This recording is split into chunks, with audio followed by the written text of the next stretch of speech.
What's going on, YouTubers? It's the Natural Born Driller. Welcome everyone to Impact Wrestling Review, the show from August 9th, 2019. They were in Windsor, Ontario, Canada. And yes, this time I got it right. Not in Toronto, Ontario, Canada, but in Windsor, Ontario, Canada. Just saying. With your commentators Josh Matthews and Don Callis. And let's get right to the show. The opening match was Crist defending his exhibition championship as the Golden Draw. He went up against the normal contender, Aiden Prince, and this was a good match. The open of the show, back and forth action, back and forth, athleticism.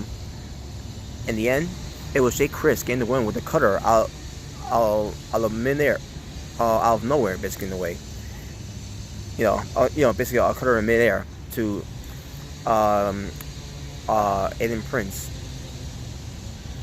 and winner and still exhibition champion Crist of OVE, because Ohio versus everything, and they are taking over everything.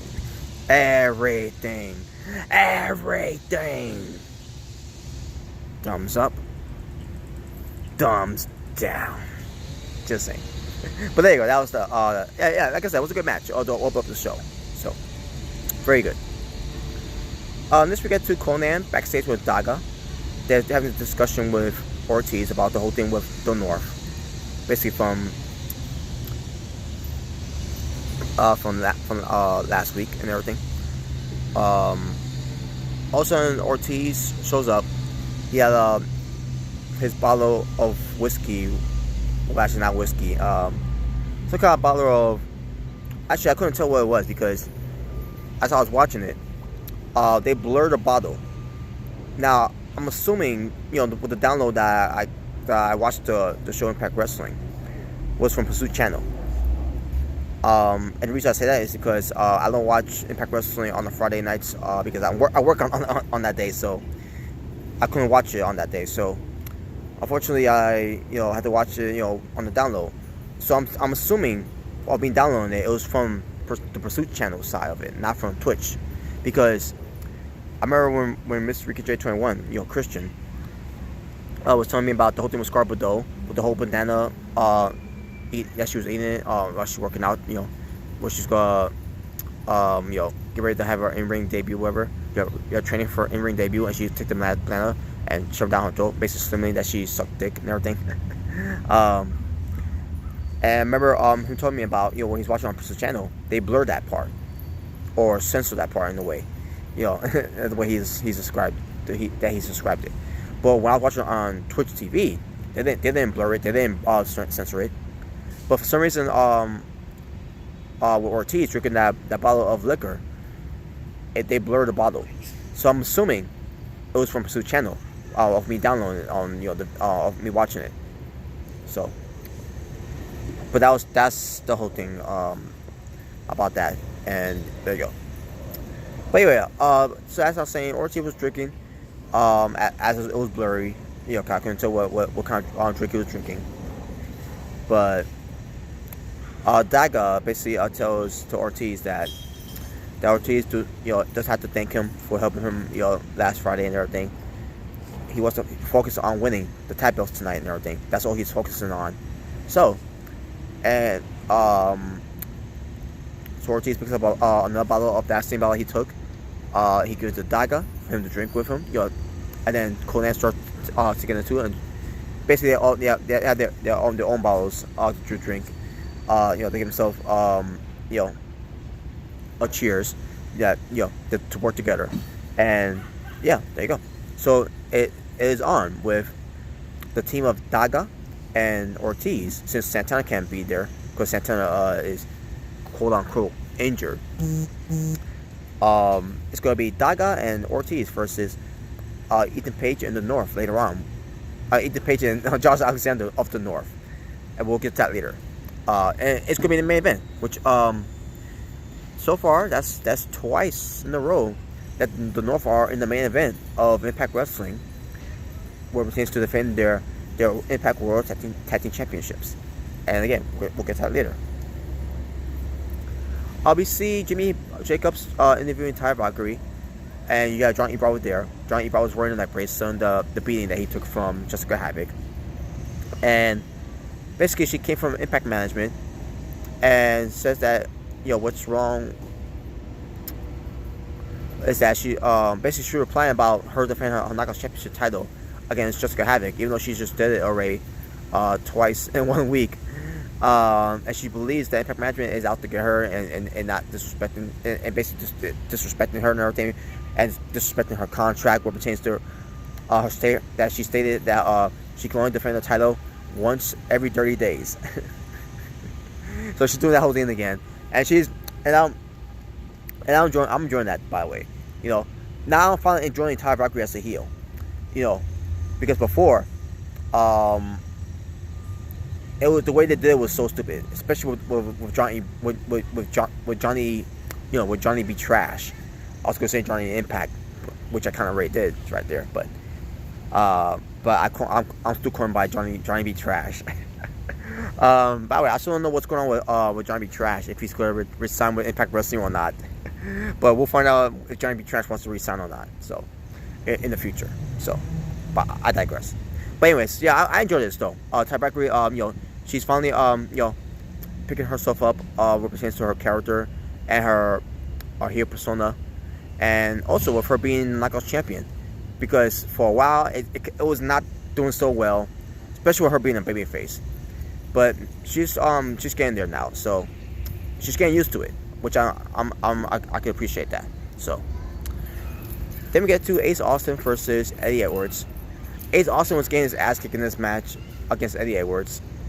Ace Austin got some offense in the match, but Eddie Edwards was crazy and out of his mind. He wanted to beat down on Ace Austin, and Ace Austin was getting was mounting some offense in the match, and then Eddie Edwards mounting comeback on Ace Austin, and then Ace Austin basically was playing mind games with Eddie Edwards at this point by saying to him, because Eddie Edwards beat him up and everything, but he said to him, what would Alicia think?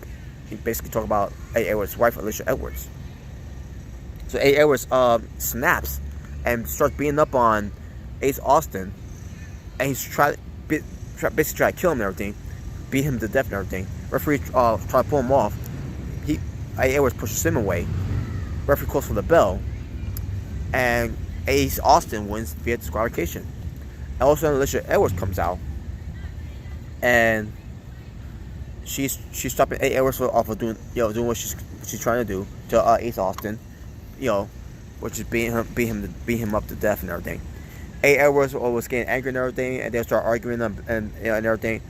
And Eddie Edwards is still thinking himself and suspecting that Alicia Edwards and Ace Austin are sleeping together. That whole thing, because Eddie Edwards is crazy. He's crazy. So Eddie Edwards walks away and says, "You know what? You stay with him." And I don't know what they're doing. I don't know where they're going with this. I don't know if Alicia Edwards' character now is that she's gonna be a hoe. Who's a hoe? Oh my god. I don't know where they're going with this, because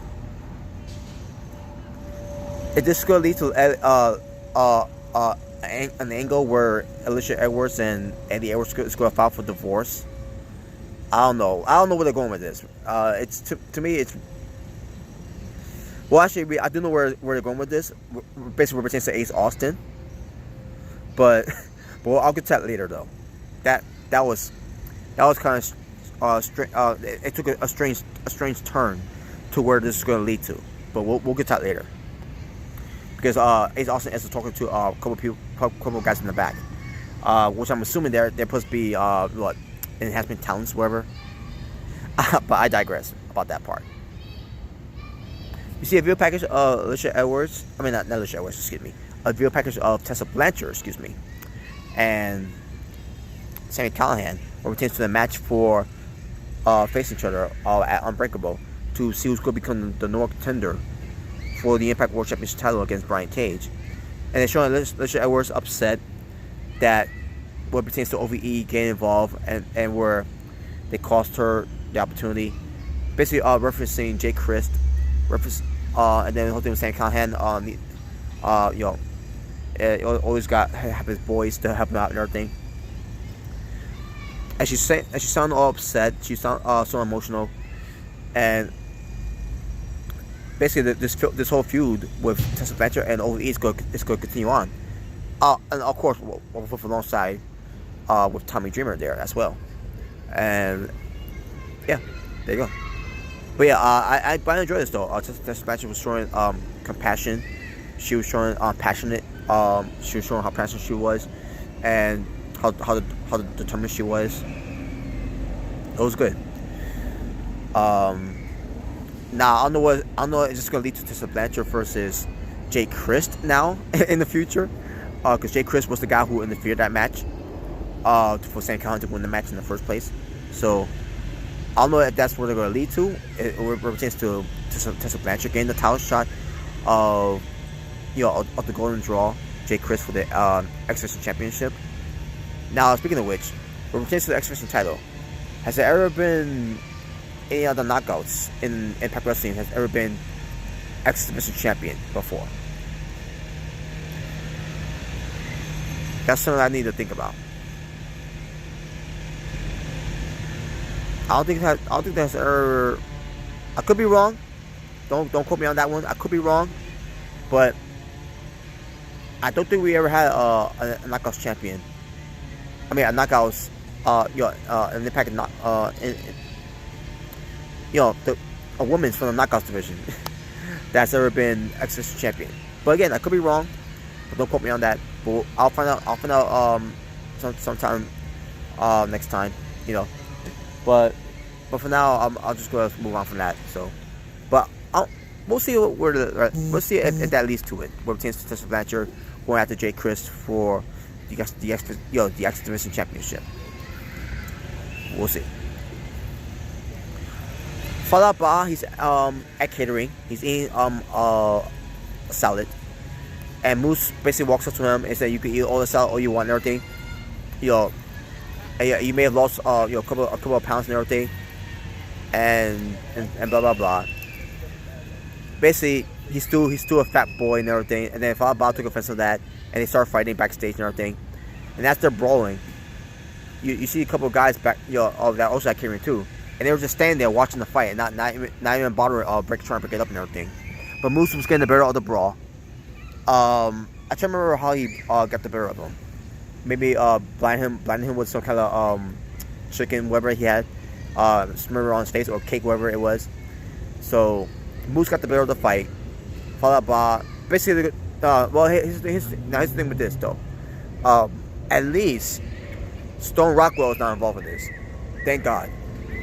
It's just between Moose and Fallout Ba, and I can appreciate that. So, but yeah, that's gonna be the feud now. It's gonna be Fallout Ba and Moose.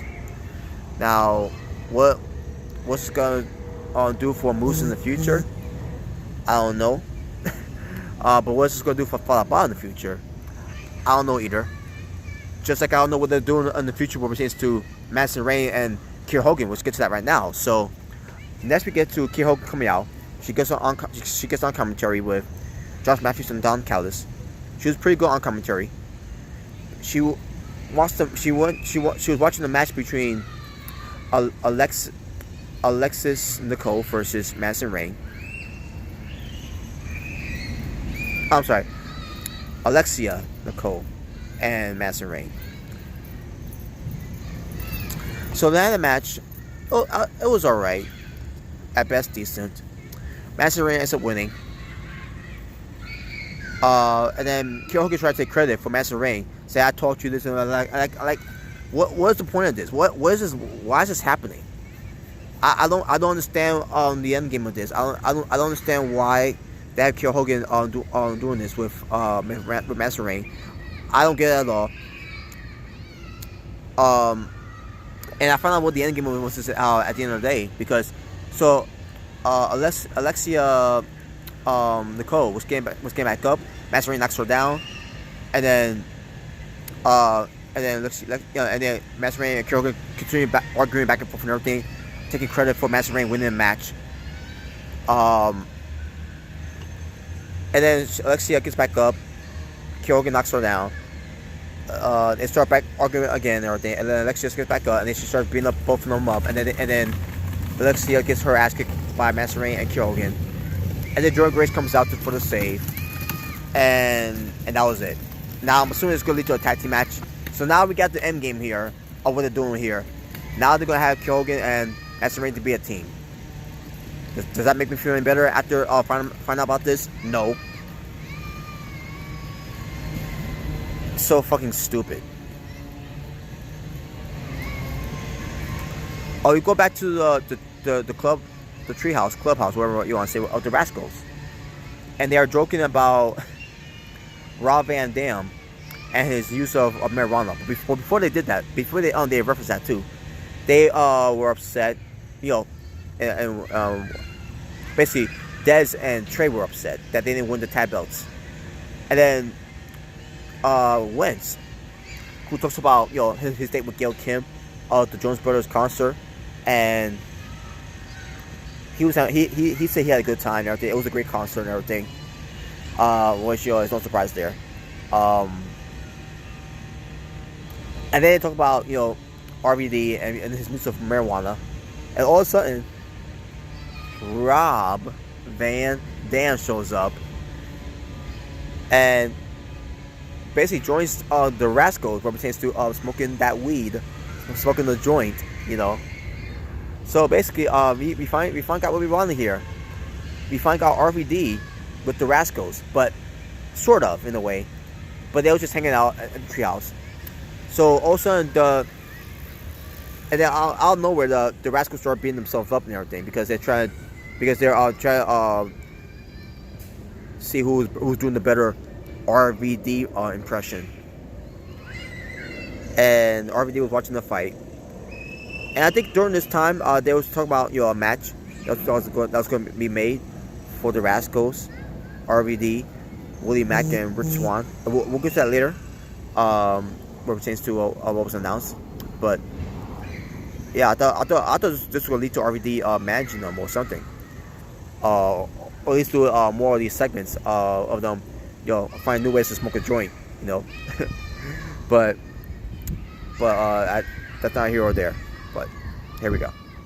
All right, if you're wondering what's that noise, children, I'm at the park, and yeah, after I'm done this, I'm gonna go right ahead to go to work.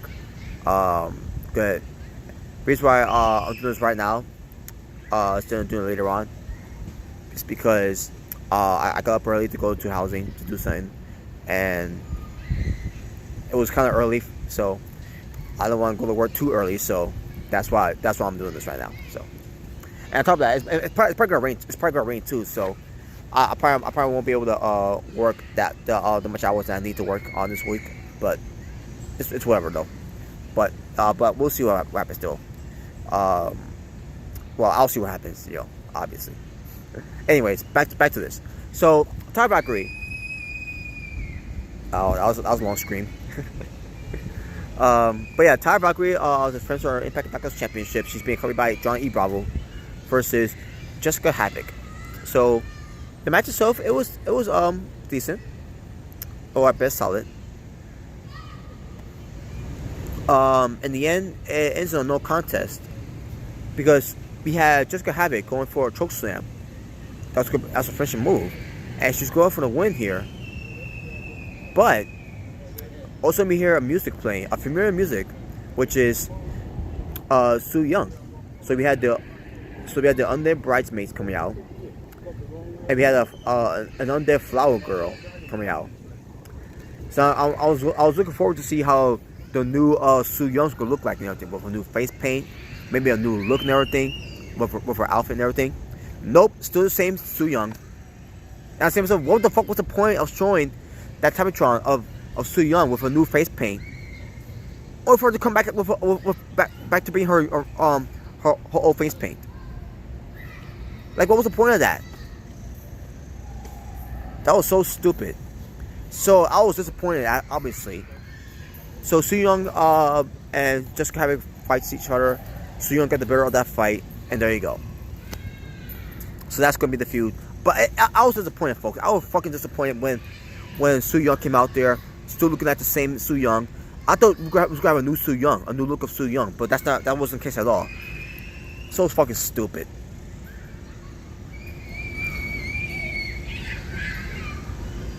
It reminds me of what WWE does with their stars when they do something different with them.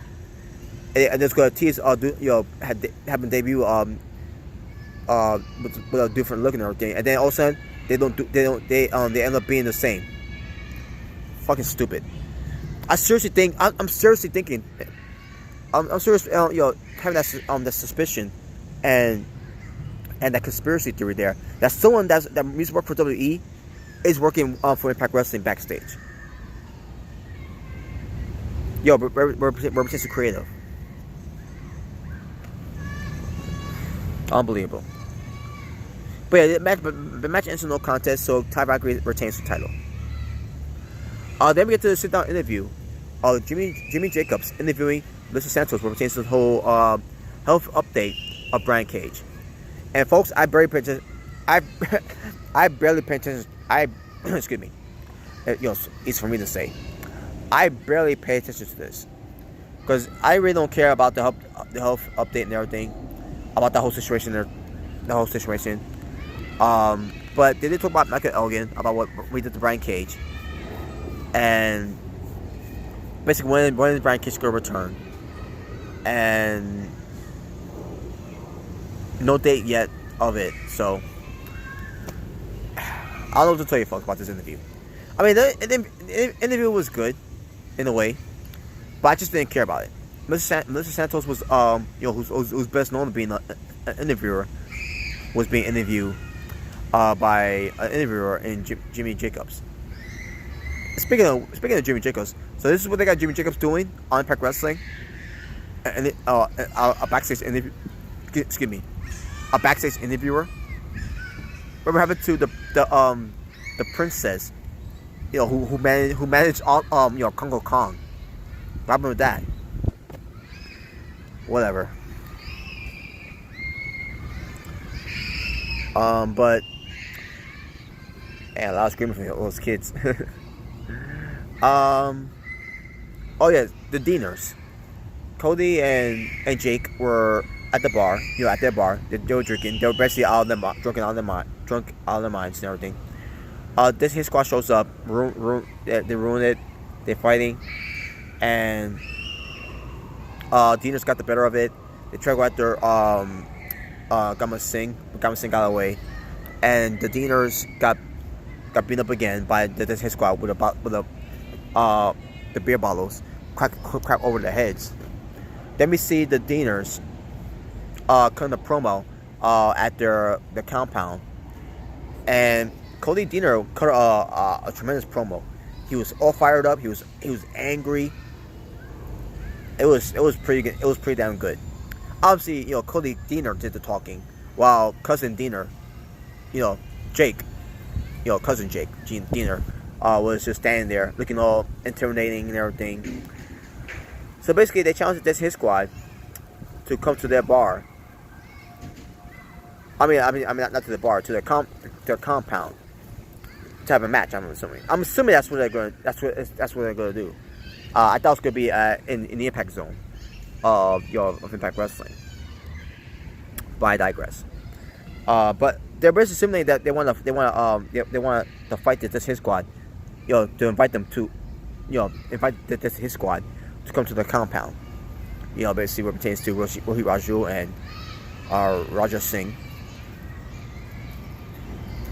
Rajit Singh. I think it's Rajit Singh. I'm assuming that's how you pronounce his name, but I digress. But yeah, we'll see what happens with that though. We got a match that was a complete waste of time, and Stone Rockwell versus some guy named Nate Matson. But it got interrupted by Rhino. He gores Nate Matson, and then Stone Rockwell was trying to feed Rhino some kind of nature food, whatever. I'm like, what the fuck is this shit? Like, this is why I can't get into this guy, Stone Rockwell. He's a fucking joke. Why the fuck should I take this guy seriously as a competitor? I don't give a fuck about his character. I don't give a fuck about this Stone Rockwell's character. I rather root for the Velveteen Dream character than the Stone Rockwell character. Seriously. But Rhino ends up going Stone Rockwell. Like, fuck this guy, man. Fuck Stone Rockwell. I don't give a fuck about this guy. But Rhino basically was cutting a promo to basically call out Michael Elgin. Michael Elgin comes out and basically doing all this mad talking about putting people to hospitals and everything. And he's like, and we're gonna do it on my time. And Rhino's like, well, if you're not gonna come to this ring, then I'm gonna take the fight for you. Basically take the fight to you. So he starts going after Michael Elgin. Michael Elgin starts reacting to him too. Basically, they ran at each other. They started fighting and everything. We got a pull apart a little bit from the securities, but they end up getting beat up by Rhino and Elgin. Excuse me. And then we got more securities coming out and official coming out. So yeah, this feud is really getting more intense by the day. So can't wait to see how where it leads to.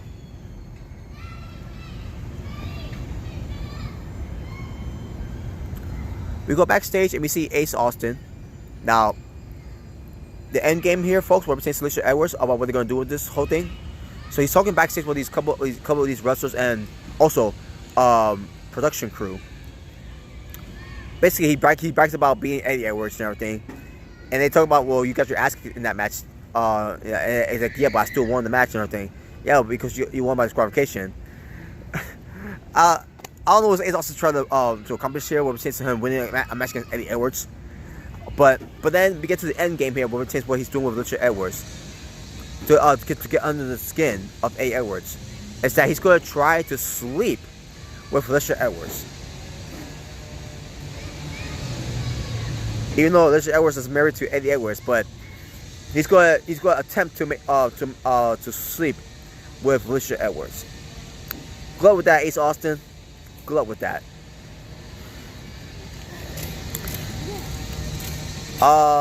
Impact Plus moment of the week was a four-way match, which was Monsters Ball between Jeff Hardy versus Sabu versus Rhino versus the Monster Abyss back in Bound for Glory from October 23rd, 2005. So there you go. just saying.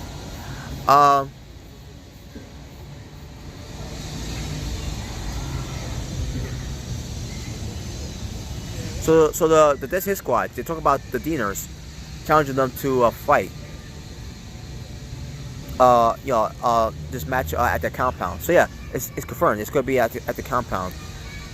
What pertains to the Deaners versus the Death Hit Squad. So we'll see how that turns out. We go backstage and we see OVE, and basically Sami Callihan talks about how he embarrassed Tessa Blanchard at Unbreakable, and with him being the new number contender against the Impact World Champion Brian Cage. And then he talks about Tommy Dreamer ruining what he's going to do to Tessa Blanchard. What we're saying to their plans. And they basically challenged them to a match for basically representing Sami Callihan and Dave Crist versus Tommy Dreamer and Tessa Blanchard. And they vowed, when they take care of them, they're gonna take over everything, because they're for Ohio and by Ohio. And yeah, there you go. But yeah, it was a good promo though. Good promo from OVE as usual. Now we get to the main event. All Equal Ethan Page and Walking Weapon Josh Alexander, the North, who are the reigning defending Impact World Tag Team Champions, versus Daga and Ortiz, being accompanied by Conan, for the Impact World Tag Team Championships. And this match, folks, was incredible. Better match than I thought it was of the Rascals versus the North from last week. Now, I'm not saying the match was bad. Like I said before, I thought the match was always good. That was a good main event match, but the same time, it will still have some issues where it pertains to to a couple of, you know, sloppiness and everything. Because there were some parts of it that was sloppy, but it was still a good match though, and I still enjoyed the match for what it was. It was still a good match, but this match ends up being 10 times better. So basically this week's main event, well, I should say last week's main event, for last week's Impact Wrestling show, the main event improved with this match. So yeah, this match was good. Daga was impressive. As always, my first time seeing Daga on the ground, and then seeing him wrestle a few times on in AAA. Daga, he's pretty damn good. So it's no surprise there. He's a tremendous athlete, a tremendous wrestler, and I think he's going to be going places in Impact Wrestling, especially what they did here. So yeah, so like I said, they're having a good match here. Or should I say, an incredible match. In the end, the North instant win the match. Ortiz took the pinfall. I believe it was what? Ethan Page picked up the win over Ortiz. So yeah, winners and still the Impact Tag Team Champions, the North. After the match, Daga helps up Ortiz. Conan was in the ring also as well, and basically Ortiz pushed over Daga. That he's gonna be the future of Impact Wrestling, and basically they were hugging and everything. Conan, Ortiz, Daga was hugging. And I say to myself, is this the last time that Ortiz is in Impact Wrestling? Because again, folks, when it pertains to LAX, Ortiz and Santana, they're done with Impact Wrestling. They're not resigning. They're going someplace else. Now, the question is, where are they going? Are they going to WWE, or are they going to AEW? Don't know where they're going yet, but all I can say is best wishes to Santana and Ortiz. Now, Conan, he's not going anywhere, obviously. Conan is still remain with Impact Wrestling. He doesn't just work for Impact Wrestling. He works for other promotions too, where it pertains to AAA and his own promotion as well. So yeah, Conan ain't going nowhere. Conan is going to remain with Impact Wrestling. But the question is he going to manage Daga? I don't know if he's going to manage Daga, but it would be nice though. To give Daga the rub there for Impact Wrestling. But I digress. But yeah, there you go. But I don't know if that's going to be the final time we see LEX. If it is, it was a hell of a run. One hell of a run for the new LEX of Ortiz, Santana. But at the same time, it wasn't that good of a run because Loki was gone. Homicide was never there that much. He was gone at that point too, and they barely had Diamante there, so it was a complete mess. So hey, the tag team of LAX was very impressive for the last 3 years, and all I can say is best wishes to Ortiz and Santana to wherever they go. Talk about wrestling from Impact Wrestling. The show from August 9th, 2019. I'm going to check right now.